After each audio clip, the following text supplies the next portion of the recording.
దయచేసి న్యూస్లోకి వెళ్లే ముందు ఈ వీడియోని లైక్ చేయండి, ఛానల్ని సబ్స్క్రైబ్ చేసుకోండి. వరద సహాయ చర్యల్లో పాల్గొనండి. పార్టీ శ్రేణులకు కేసీఆర్ సూచన.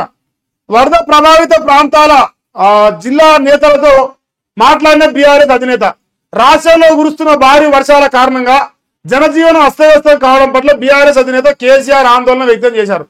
ఆదిలాబాద్, నిజామాబాద్, మెరకు, వరంగల్ నుంచి ఖమ్మం దాకా పలు జిల్లాలో వరదలతో నివాసాలు నీడమునినాయి. కాబట్టి మరి వాళ్ళ బీఆర్ఎస్ పార్టీ శ్రేణులతో మాట్లాడి సహాయక చర్యలో పాల్గొనండి, పేదోళ్ళ బిడ్డలను కాపాడండి. మరి మనకు ఓట్లు వేసారు, మనకు 10 ఏళ్ళు అధికారం ఇచ్చారు, అసలు కష్టం వచ్చింది, కష్టకాలంలో మరి పెద్దన్న లెక్క మనం పాత్ర పోషించాలి, ప్రభుత్వం గాలికి వదిలేదని చెప్పేసి కల్వకుంట్ల చంద్రశేఖరరావు తెలంగాణ బిడ్డ, పక్కా లోకల్, పక్కా తెలంగాణ ప్రజల కష్టాలు బాధలు తెలిసినోడు, గోసపడ్డోడు, చూసినోడు కాబట్టి మరి పనుల కోసం మాట్లాడినంట. మా అన్న ఏం చేసిండు?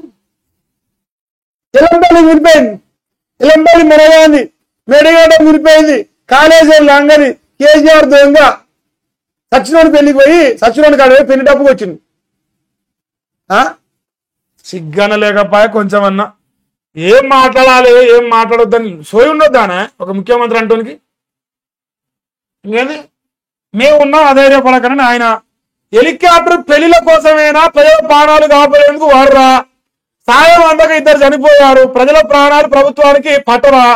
వర్షాలతో జనం ప్రాణాలు పోతుంటే సుందరీకరణపై రివ్యూలు చేస్తారా? వరద నివారణ చర్యలో ప్రభుత్వం విఫలం.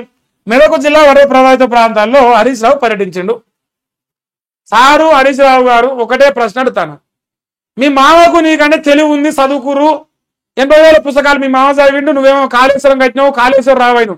మా అన్న గుడంబా సెంటర్తో తిరిగిండు, గుడంబా సెంటర్తో సోపర్ చేసిండు. తెలంగాణ ఉద్యమంలో జై తెలంగాణ అంటే గడలు పట్టుకొని చంపడానికి వచ్చిన మొదవారి కాబట్టి మా అన్నకు అటువంటి మంచి పనులు ఏం తెలియవు సారు. హెలికాప్టర్ ఢిల్లీకి పంపుతాం, బీహార్ పంపుతాం, జనం తెస్తే మాకేం సార్, సచిన సేవలను తీసుకొచ్చి కుటుంబానికి అండగా మేము ఉంటాం అని చెప్తాం. కానీ సాగకుండా కాపాడం మేము, మాకెందుకు అంత మంచి పని? ప్రజల ప్రాణాలంటరా?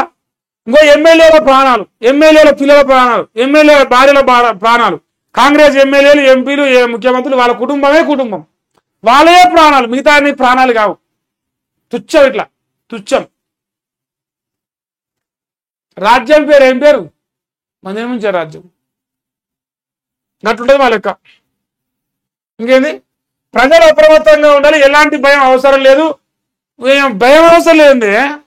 రామచంద్రరావు అని ఆడి చచ్చిపోయారే, ప్రజల భద్రతే మా ప్రథమ కర్తవ్యం అని అన్న పార్టీ ఆఫీస్లో కూర్చొని పెట్టింది. ప్రజల భద్రత పార్టీ ఆఫీసులో ఉండదు. ఇప్పుడు నిరంతరంగా కేంద్ర నేతలతో సంప్రదింపులు, వరద మృతుల కుటుంబాలకు నా సానుభూతి. బీజేపీ స్టేట్ చీఫ్ రామచంద్రరావు మాట్లాడింది అంతవరకు. నెలకు కచ్చేమిత్తి రాసిరు. ఓటర్లు తొలగించే కుట్ర, కాంగ్రెస్ ఓటర్ల జాబితా రూపకల్పనలో కాంగ్రెస్ అక్రమాలకు పాల్పడే ఛాన్సు. ఓట్లు గల్లంత అయితే ఫిర్యాదు చేయాలి, ప్రభుత్వ కుట్రలు తిప్పికొట్టాలి. బీఆర్ఎస్ నేతల్లో టెలికాన్ఫరెన్స్ లో కేటీఆర్ అట. ఓడ్చోర్లు బీజేపీ అని వాళ్ళు అంటారు, మీరేం ఓడ్చోర్లు కాంగ్రెస్ అని మీరు అంటారు. ఇప్పుడు ఏం చెప్పాలి మేము? ఓడ్చోరు పెద్ద ఎత్తున నడుతుంది కథ. మీరేమో మన టీఆర్ఎస్ వాళ్ళు ఏమో కాంగ్రెస్ ఓట్లు తీల్స్తాంది, ఓట్లు తీసేస్తాను అంటారు. వాస్తవానికి మా రాజన్న తీసేస్తున్నాడు ఓట్లు. మా రాజన్న ద్వారా ఓట్లు తీసేస్తాడు. ఆయన వేరే సోకులు ఉన్నాడు, భయం అవుతుంది ఓడిపోతున్నామని. ఇంకా పీసీ ఘోష్ కమిషన్ నివేదిక ఇవ్వండి, పీసీ ఘోష్ కమిషన్ నివేదిక ఇవ్వండి. అసెంబ్లీలో పీపీడీ ఇచ్చేందుకు అవకాశం ఇవ్వాలి. స్పీకర్ కు వినతి పత్రం ఇచ్చేందుకు అసెంబ్లీకి వెళ్ళిన బీఆర్ఎస్ ఎమ్మెల్యేలు వినతి పత్రం తీసుకునేందుకు సెక్రటరీ నిరాకరించిండు. స్పీకర్ కోసం ఎదురు చూసిన ఎమ్మెల్యేలు పీకిండు ఆనించి. భయమైంది, ఏం చేయమంటారు మరి? భయమైందా? బరాబరుగా ఆయనకు భయమైంది, వెళ్ళిపోయిండు. స్పీకర్ గారు రేవంత్ అన్న కానీ ఏం చేయలేడు. ఆయన మీద ఎందుకని మీ కోపం? పీసీ ఘోష్ ఇచ్చిన కమిషన్ రిపోర్ట్ ని పచ్చి బొందవాడ కూడా మీకు అసెంబ్లీ చర్చలు జరిగినాక మీకు ఇయ్యరు. ఎందుకంటే తెలంగాణ రాష్ట్రంలో కాంగ్రెస్ పార్టీ అసలు అధికారంలోకి వచ్చిందే కాళేశ్వరం బదనాం చేసి. ఇప్పుడు ఆ కాళేశ్వరం నిలబడదు మొగోన్ లెక్క, మునగాన్ లెక్క నిలబడదు. 7,50,000 క్యూసెక్కుల ఇన్ఫ్లో వచ్చిన నాగార్జున సాగరు, శ్రీశైలము, ఎల్లంపల్లి ఇటువంటి 10 కట్టినా నిలబడలేదు నాకు తెలియదు. కానీ అంతకంటే పెద్ద ఎత్తున నీళ్ళు వచ్చామని నిలబడేది వీళ్ళు ఒప్పుకుంటారు. అసలు ప్రాజెక్టు కట్టిన మునగాడు మొగోడు కేసీఆర్ అని మనం అంటామా అనమా? బాజాబ్తా అంటాం. ఆ మాట అనొద్దంటే మీకు రిపోర్ట్ ఇయ్యరు. ఆ మాట అనొద్దంటే మీకు రిపోర్ట్ ఇవ్వద్దు. కేసీఆర్ మొగోడు, కేసీఆర్ మునగాడు, 20 నెలలు అయింది మేడిగడ ఊగిపోలేదు, పిల్లలు గుంగినా నేను మొగోళ్ళకి నిలబడది, 80,000 పుస్తకాలు చదివినో తెలియదు అది అని మనం అంటామా అనమా? బరాబరే అంటాం. అందుకే భయం అయ్యి ఎలంపల్లి నిలబడింది, కాళేశ్వరం కూలిపోయింది, అన్నారం పొంగిపోయింది, మేడిగడ కూలిపోయింది, పొర్లిపోయింది, గిట్లా చెప్పుకొని బతారు వాళ్ళు. ఎక్కడ కేసీఆర్ మంచోడు అంటాను.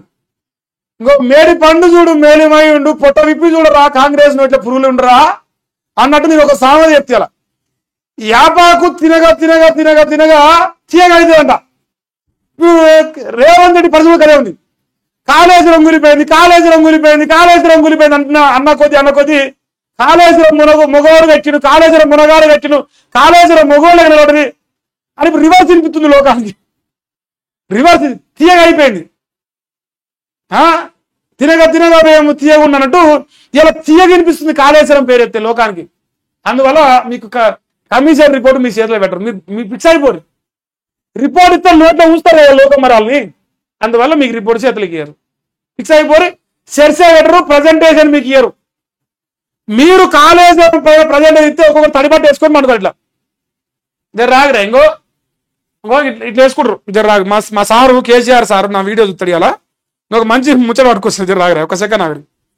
ఎందుకంటే మరి రేవంత్ అన్న ఒకవేళ కాళేశ్వరం పైన కూడా నాకు ప్రజెంట్ ఇచ్చిననుకో పెట్టుకొని కాళేశ్వరం పైన ఇటు మాట ఇటు వాళ్ళ బతుకులు. అందువల్ల వాళ్ళు కాళేశ్వరం పైన మీరు మాట్లాడడానికి అవకాశం ఇవ్వరు అసెంబ్లీలో. తెలివిలో మరి వాళ్ళకు ఒక ఆయన ఇట్లా కట్టుకుంటాడు, ఇంకా ఇట్లా ఇట్లా బిర్రు కడతాడు. బిర్రుగా ఒకవేళ నొప్పి లేసిన అనుకో ఐన్స్టీన్ తెలియదు కదా, గిట్టి ఇట్లా ఇట్లా తెలివి ఎక్కువ అవుతుందేమని ఇటువంటి మేధావులు అందరూ పట్టుకొచ్చి మీరు కమిషన్ రిపోర్ట్ చర్చ పెడదామంటే వాళ్ళు ఉండాలా సావాలన్నా మీరు? మీ తెలివేలా వాడు తెలివేలా? వాళ్ళు గుడంబా సెంటర్లో సోపతి వాళ్ళ తెలివితో మీరు కొడితే వాళ్ళు బతారు. మీకు గ్యారంటీ ఇస్తానా? మీకు రిపోర్ట్ చేతికియరు, అసెంబ్లీ చర్చలు పెట్టినాక మీకు ప్రజెంటేషన్ మా ఇస్తానికి అవకాశం ఇవ్వరు. అవి రెండు ఇస్తే మీరు ఆ అసెంబ్లీలో ఉన్నా ఒకటే చచ్చిన ఒకటి వాళ్ళు. ఆ రెండు ఇస్తే ఒకవేళ వాళ్ళ అసెంబ్లీలో ఉన్నా ఒకటే లేకపోయినా ఒకటే. మొత్తం కేసీఆర్ తన వైపు మళ్ళేసుకుంటాడు, జనాలని అసెంబ్లీని మొత్తం తన వైపు మలిపించుకున్నాడు, 4 కోట్ల ప్రజలు తన వైపు చూపించుకున్నాడు దమాకుతోని. అసెంబ్లీలో పవర్ పాయింట్ ప్రజలించిన మొగోడి దేశంలో ఒకే నాకు తెలిసి అయితే మొదటిగా ఒకే ఒక మొగోడు కల్వకుంట్ల చంద్రశేఖర్.